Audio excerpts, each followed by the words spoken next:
Hello दोस्तों, स्वागत है आपके अपने YouTube channel target civil services में। तो दोस्तों आज है 27 मई से जितने भी करंट अफेयर्स के क्वेश्चन बनेंगे सारे क्वेश्चन इस लेक्चर में हम डिस्कस करने वाले। तो सबसे पहले हम देख लेते जो कल क्वेश्चन आपसे पूछा था। तो क्वेश्चन था कि वर्ल्ड कोरियोग्राफी अवार्ड 2020 पाने वाले प्रथम भारतीय कौन बने हैं। तो ये कौन बन गए हैं? ये बन गए हैं सुरेश मुकुंद। यहाँ पे करेक्ट आंसर हो जाएगा ऑप्शन 1।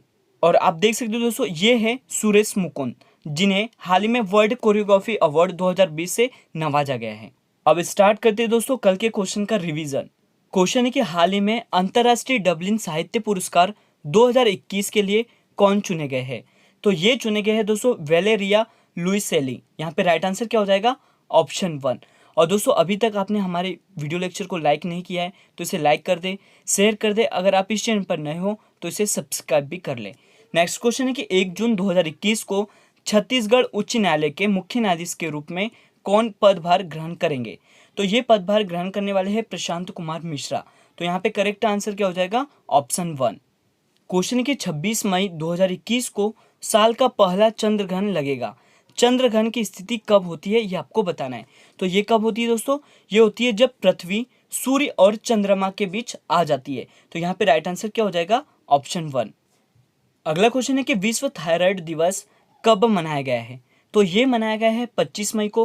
तो यहाँ पे राइट आंसर क्या हो जाएगा? ऑप्शन 3।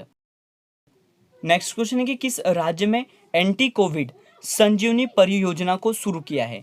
तो ये शुरू किया है दोस्तों हरियाणा राज्य ने। तो यहाँ पे राइट आंसर क्या हो जाएगा? ऑप्शन 1। अगला क्वेश्चन है कि परमाणु ऊर्जा आयोग के पूर्व अध्यक्ष श्री कुमार बनर्जी का निधन हो गया है। वर्तमान में परमाणु ऊर्जा आयोग के अध्यक्ष कौन है? तो ये कौन है दोस्तों? KN व्यास। यहाँ पे करेक्ट आंसर हो जाएगा ऑप्शन 2। और दोस्तों हमारे टेलीग्राम चैनल पर डेली क्यूजेस किए जा रहे हैं। यदि आपने अभी तक इसे ज्वाइन नहीं किया है तो इसे ज्वाइन करें और इस मॉक टेस्ट का फायदा उठाएं। नेक्स्ट क्वेश्चन है कि वैश्विक G20 स्वास्थ्य शिखर सम्मेलन 2021 की मेजबानी किस देश ने की है। तो इसकी मेजबानी की है दोस्तों इटली ने। तो यहाँ पे करेक्ट आंसर क्या हो जाएगा? ऑप्शन 3। अगला क्वेश्चन है कि इंडिया बायोडायवर्सिटी अवार्ड 2021 से किसे सम्मानित किया गया है। तो ये सम्मानित किया है साजी NM को। राइट आंसर हो जाएगा यहाँ पे ऑप्शन 2। क्वेश्चन है कि एशियाई मुक्केबाजी चैंपियनशिप 2021 का आयोजन कहाँ किया गया है। तो इसका आयोजन किया गया है दोस्तों दुबई UAE में। यहाँ पे राइट आंसर क्या हो जाएगा? ऑप्शन 2। और रिवीजन का लास्ट क्वेश्चन है दोस्तों कि किस फुटबॉल क्लब ने फुटबॉल टूर्नामेंट ला लीगा 2020-21 का खिताब जीता है। तो ये जीता है एटलेटिको मैड्रिड ने। यहाँ पे राइट आंसर क्या हो जाएगा? ऑप्शन 3। अब स्टार्ट करते हैं दोस्तों आज के करंट अफेयर्स। तो पहला क्वेश्चन है कि हाल ही में भारत में एंटीबॉडी कॉकटेल किस दवा कंपनी ने लॉन्च की है। तो ये लॉन्च की है दोस्तों रॉस इंडिया और सिप्ला ने। तो यहाँ पे करेक्ट आंसर हो जाएगा उपयुक्त 1 और 2 दोनों। करेक्ट आंसर क्या हो गया दोस्तों? यहाँ पे ऑप्शन 4। ये लॉन्च की है सिप्ला और रोज ने। और यहाँ पे कॉकटेल का जो मतलब है वो क्या है दोस्तों? किसी दो चीज का मिक्सर, मतलब केसरी मेव और इनमेविडी मेव, मतलब इन दोनों का ये मिक्सर, इसी को कॉकटेल कहा जाएगा यहाँ पे। और ये जो कॉकटेल दवा है इसकी जो कीमत है वो लगभग 60,000 रुपये है। और इसका जो बनाने का उद्देश्य है वो क्या है कि कोविड-19 के मरीजों को अस्पताल तक पहुंचने की संभावना ये कम कर देगी। मतलब इसको लेने के बाद 70 से 80% जो कोविड पेशेंट है वो ठीक हो जाएंगे, ये इन्होंने बताया है। और ये जो कॉकटेल दवा है ये वायरस को मनुष्य की कोशिका में प्रवेश करने से रोकेगा। तो ये आपको पता होना चाहिए। और साथ ही दोस्तों यहाँ पे सिप्ला ने हाल ही में न्यू कोविड-19 RT-PCR टेस्ट किट को लॉन्च किया था जिसका नाम क्या है? वीराजेन है। ये भी आपको याद होना चाहिए।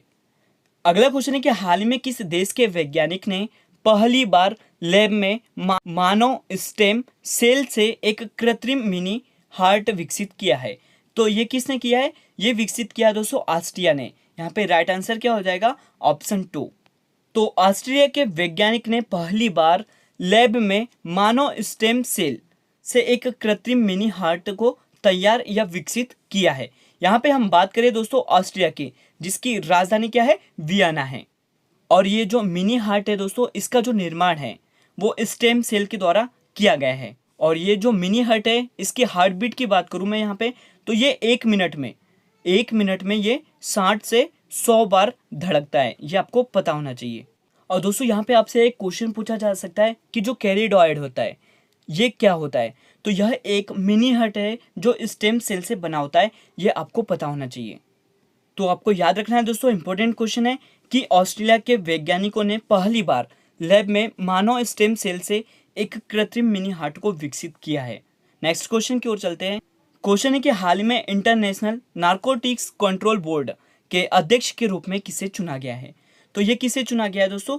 ये चुना गया है जगजीत पवाड़िया को। यहाँ पे राइट आंसर क्या हो जाएगा? ऑप्शन 2। और ये आप देख सकते हो दोस्तों, ये है जगजीत पवाड़िया, जिन्हें हाल ही में इंटरनेशनल नारकोटिक्स कंट्रोल बोर्ड के अध्यक्ष के रूप में चुना गया है। अगला क्वेश्चन है कि मोहाली अंतर्राष्ट्रीय हॉकी स्टेडियम का नाम बदलकर किसके नाम पर रखा गया है? तो ये नाम रखा गया है दोस्तों बलवीर सिंह सीनियर के नाम पर। यहाँ पे राइट आंसर क्या हो जाएगा?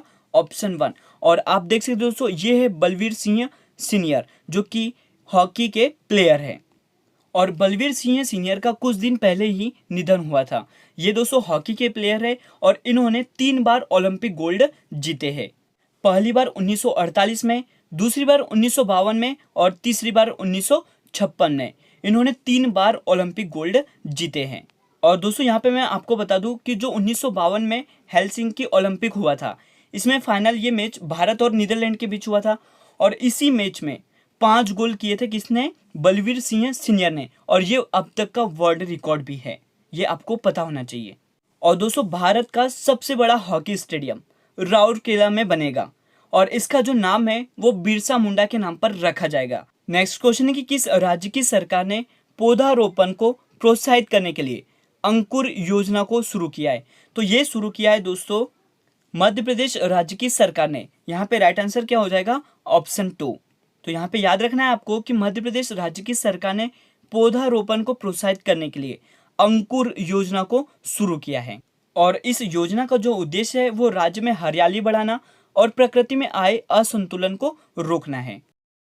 क्योंकि दोस्तों कोविड-19 के कारण राज्य में कई मरीजों की जो मौत है वो ऑक्सीजन की कमी के चलते हुए हुई है। और ऐसे में सरकार ने राज्य में ऑक्सीजन प्लांट लगाने के साथ ही वृक्षारोपण करने की योजना भी शुरू की है, जिसे अब अंकुर योजना के नाम से जाना जाएगा। नेक्स्ट क्वेश्चन है कि किस राज्य की शाही लीची को भौगोलिक संकेत प्रदान किया गया है? तो दोस्तों ये शाही लीची कहाँ की है? बिहार की। यहाँ पे करेक्ट आंसर हो जाएगा ऑप्शन 1। तो यहाँ पे दोस्तों हम बात कर रहे हैं जियोग्राफिकल इंडिकेशन की, मतलब जीआई टैग की। तो किसी भी उत्पाद के लिए एक प्रतीक चिन्ह के समान होता है और यह उत्पाद की विशिष्ट भौगोलिक उत्पत्ति, विशेष गुणवत्ता और पहचान के आधार पर दिया जाता है। तो यहाँ पे दोस्तों मैंने आपको जीआई टैग का जो उद्देश्य होता है वो किस लिए दिया जाता है ये आपको मैंने बता दिया। नेक्स्ट क्वेश्चन है कि केंद्रीय जांच ब्यूरो के नए निदेशक कौन बने हैं? तो ये कौन बन गए दोस्तों? ये बन गए हैं सुबोध कुमार जायसवाल। यहाँ पे राइट आंसर क्या हो जाएगा? ऑप्शन 2। तो आप देख सकते हो दोस्तों, ये है सुबोध कुमार जायसवाल, जिन्हें हाल ही में केंद्रीय जांच ब्यूरो के नए निदेशक बनाए गए हैं। और यहाँ पर हम बात करें दोस्तों सीबीआई की, सेंट्रल ब्यूरो ऑफ इन्वेस्टिगेशन की, जिसकी स्थापना 1 अप्रैल 1963 को की गई है और इसका मुख्यालय नई दिल्ली में स्थित है। और निदेशक कौन बन गए दोस्तों? सुबोध कुमार जायसवाल। और साथ ही दोस्तों यहाँ पे आपको पता होना चाहिए कि जो सीबीआई है इसके संस्थापक मतलब फाउंडर है वो कौन थे? तो ये डीपी कोहली थे, ये पहले निर्देशक थे, ये आपको पता होना चाहिए। और ये जो सीबीआई के निदेशक होते हैं इनका कार्यकाल कितने साल का होता है? तो इनका जो कार्यकाल है वो 2 इयर्स का होता है। ये भी सीबीआई जो है वो वर्तमान में कार्मिक और लोक शिकायत मंत्रालय के अधीन कार्य करता है। नेक्स्ट क्वेश्चन है कि हाल ही में केरल विधानसभा का नया अध्यक्ष किसे चुना गया है? तो ये चुना गया है दोस्तों एमबी राजेश को। यहाँ पे करेक्ट आंसर क्या हो जाएगा? ऑप्शन 2। तो ये है दोस्तों केरल विधानसभा के नए अध्यक्ष एमबी राजेश। तो याद रखना है आपको कि जो केरल विधानसभा है इसके नए अध्यक्ष एमबी राजेश को बनाया गया है। क्वेश्चन है कि हाल ही में ऑक्सफोर्ड छात्र संघ के अध्यक्ष के रूप में किसे चुना गया है? तो ये चुना गया है दोस्तों अन्वी भूटानी को। यहाँ पे राइट आंसर क्या हो जाएगा दोस्तों? ऑप्शन 2। और आप देख सकते हो दोस्तों ये है अन्वी भूटानी, जिसे हाल ही में ऑक्सफोर्ड छात्र संघ के अध्यक्ष के रूप में चुना गया है। और आज का लास्ट क्वेश्चन देख लेते हैं कि 74वीं विश्व स्वास्थ्य सभा 2021 की अध्यक्षता किसने की है? तो इसकी अध्यक्षता की है दोस्तों डॉक्टर हर्षवर्धन ने। तो यहाँ पे राइट आंसर क्या हो जाएगा? ऑप्शन 3।